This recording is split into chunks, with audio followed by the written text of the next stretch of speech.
Hello everyone, welcome to the online classes. आज हम लोग साहित्य सागर की संक्षिप्त कहानियों की तरफ चलते हैं और वहाँ लेसन सिक्स बड़े घर की बेटी पर चर्चा करेंगे। बड़े घर की बेटी मुंशी प्रेमचंद द्वारा रचित है। मुंशी प्रेमचंद ने अपनी कहानियों में सामाजिक परिवेश से जुड़ी समस्याओं को बताया है। मुंशी प्रेमचंद का जन्म 31 जुलाई सन 1880 को वाराणसी के लम्ही नामक ग्राम में हुआ था। इनका बचपन बहुत ही आर्थिक संकटों में बीता। पिता की मृत्यु के बाद इन्हें प्राइमरी स्कूल में अध्यापक की नौकरी भी करनी पड़ी। इनका बचपन का नाम धनपत राय था।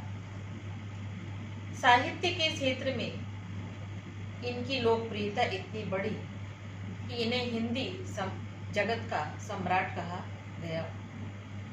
इन्होंने अपने जीवन काल में अनेक उपन्यास, कहानी, नाटक और निबंध लिखे। इनकी कहानी में बड़े घर की बेटी भी प्रमुख है। इसके अलावा इनको इनकी गोदान, कर्मभूमि, निर्मला, वरदान, प्रतिज्ञा आदि अनेक उपन्यास के कारण ये जाने जाते हैं। कहानी में अग्नि समाधि, नवनिधि, कफन, 5 फूल, प्रेरणा, मानसरोवर इनकी प्रमुख कहानियां हैं। बड़े घर की बेटी मुंशी प्रेमचंद द्वारा रचित एक मध्यवर्गीय परिवार की कहानी है जो एक संयुक्त परिवार का प्रतिनिधित्व करती है। कहानी में लेखक की मुख्य विशेषता है कि इस कहानी के द्वारा जो भी घटना हुई है वह घटना दिल को छू जाए और पूर्ण निष्ठा से उन्होंने इसका चित्रण किया है।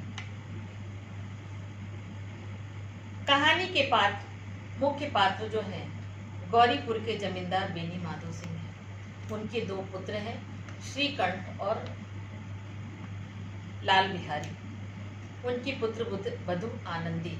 इस प्रकार इस कहानी में 4 पात्र हैं, बेनी माधो सिंह, लाल बिहारी, श्रीकंठ और उनकी पुत्र वधु आनंदी। श्रीकंठ सिंह अंग्रेजी पढ़ा लिखा BA पास है, किंतु भारतीय परंपराओं से प्रभावित युवक है। उसकी पत्नी आनंदी एक प्रतिष्ठित जमींदार परिवार की बेटी है। लाल बिहारी एक हुष्ट-पुष्ट अनपढ़ गंवार है और वो पहलवानी का कार्य करता है। संपूर्ण कहानी पर दृष्टि डालने से पता चलता है कि यह कथानक मुख्य घटना लाल बिहारी का अपने भाभी के साथ हुए विवाद में के कारण है। श्रीकंठ सिंह अपने दफ्तर के काम से शहर चले जाते थे और हर शनिवार को आते थे। इसी बीच लाल बिहार आनंदी में दाल में घी ना डालने पर विवाद हुआ। लाल बिहारी का अभद्र व्यवहार आनंदी को क्रोधित करने लगा। अपने पति के आने पर वह लाल बिहारी की शिकायत करती है। लाल बिहारी के दुर्व्यवहार को सुनकर श्रीकंठ क्रोधित हो जाते हैं। बेनी माधव सिंह का ये मानना है कि गलती बहू की भी थी और ऐसी कोई बात नहीं थी। बहू ने जबरदस्ती तिल का ताड़ बनाया। लेकिन जब श्रीकंठ पूरी बात सुनता है तो वो लाल बिहारी के ऊपर आग बबूला हो जाता है। पिता के समझाने पर वह उनसे बहस करता है।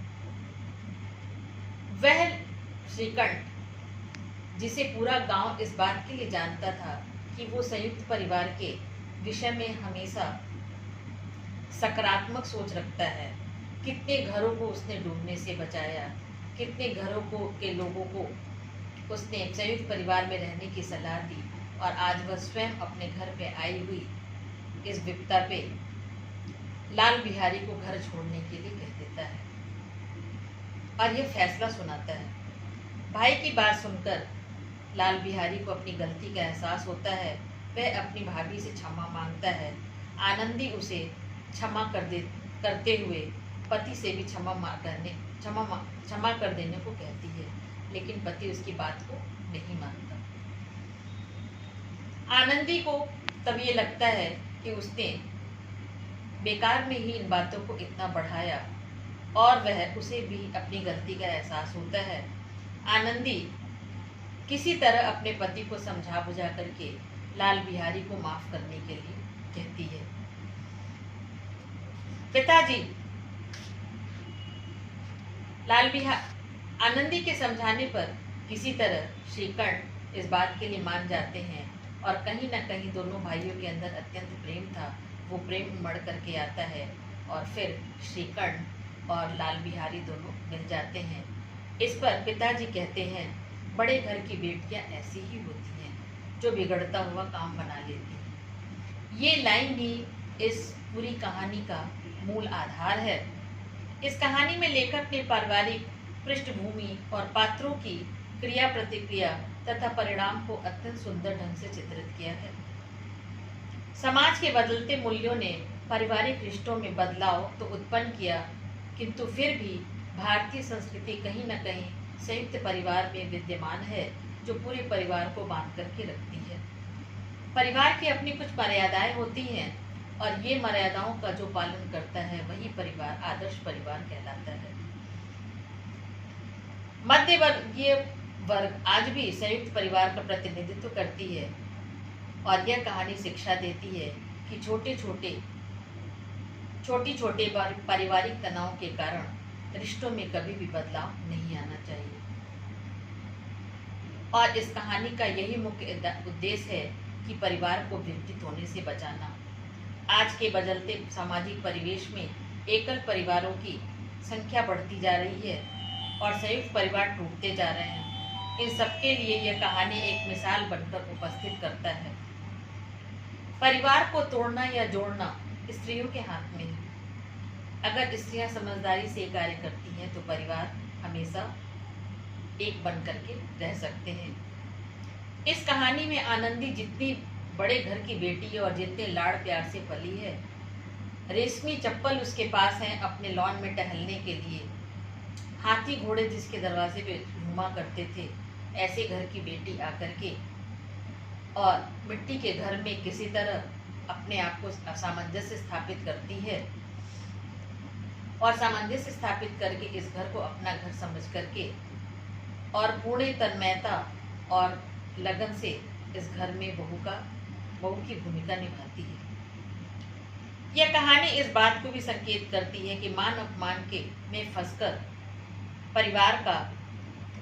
मान अपमान के जाल में फंसकर परिवार का विघटन नहीं करना चाहिए।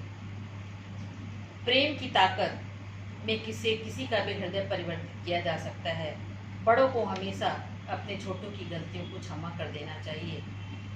यह लेखक का उद्देश्य है कि घरेलू समस्याओं को सुलझा करके परिवार को संगठित करना, शांति स्थापित करना, ऊंच नीच में क्षमाशील बनना, विरोधी भावनाओं को भड़कने ना देना तथा सहृदयता और संबंधों में सहृदयता और प्रेम के साथ परिवार में मिलजुल करके रहना, यही इस पाठ का उद्देश्य है।